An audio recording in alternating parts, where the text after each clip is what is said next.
you know? But don't you know? What's up?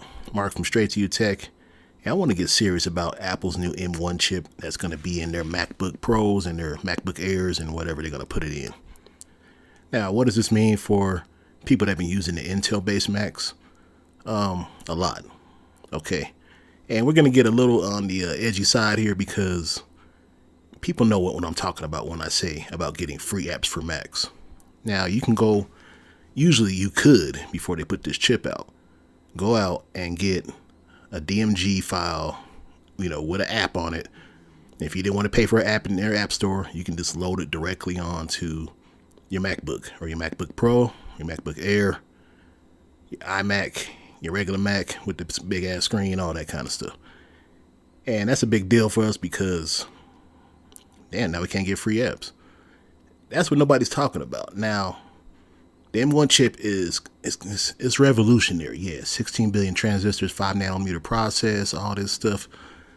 But they're just really locking it down this time. And, fun time is over. They are all about profit.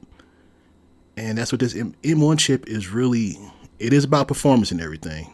But it's also about killing free apps and downloaded apps and apps you can't get in the Play Store. Can't get in there.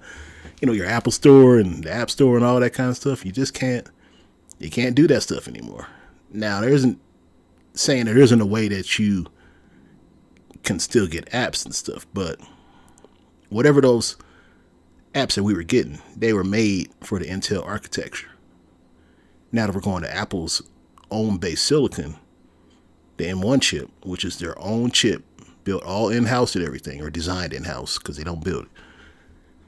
It's over. All right, it's over. We're not going to be able to get those free apps, side load stuff, do certain things, turn off the protection and load the app, all that kind of stuff. We're not going to be able to do anymore. So think before you get this next MacBook Pro or MacBook Air with the M1 chip in it. Because, it's going to be super fast. I know you guys seen some of the benchmarks and everything. It's killing Intel. And I'm all for it. I'm all for extra power. I'm all for ARM-based chips. Cortex 73 and all that shit. I'm all for it, man. Because I love these chips. It's just like our Snapdragons and our phones. And if you have Android, of course. I'm all for that. I'm all for power. I'm really interested in this M1 chip and these new Macs get ready to come out, but we're not gonna be able to do what we used to do. So just remember that before you go dropping $1,000 on that MacBook Air and about $1,299 starting for that MacBook Pro. Just remember that. Now it's gonna get great battery life here. It's gonna get great battery life. That's gonna push you. But I want to touch on one more thing.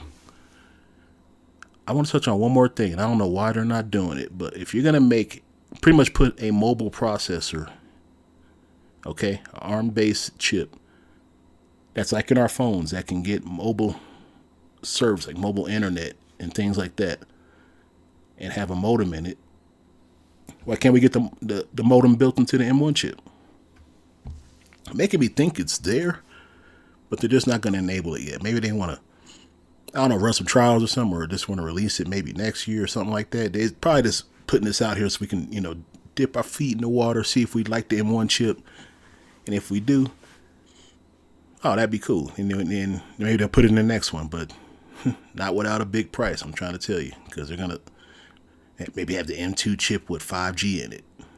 And that's where it's going to take off, because if you look at any of the old Macs from back in the day, even when they had the RISC chips and the PowerPC chips and everything like that, way before Intel, and even up to Intel, they never had any modems in there. You had to buy little air cards, put it in the side, hit it up with a USB, connect to your Verizon or AT&T or T-Mobile, and there you go. But why not have it built in? I don't know. I mean, they do it in iPads. They should be able to do it in their new MacBooks with this M1 processor. So that's all I'm saying. I just want to get my maybe ranting what I'm thinking about what this means to me and mean to a lot of people that feel like me when it comes to the M1 chip. with Intel gone, a lot of stuff is gone. All right, that's all I got to say. Mark from Straight to You Tech, and I'm out.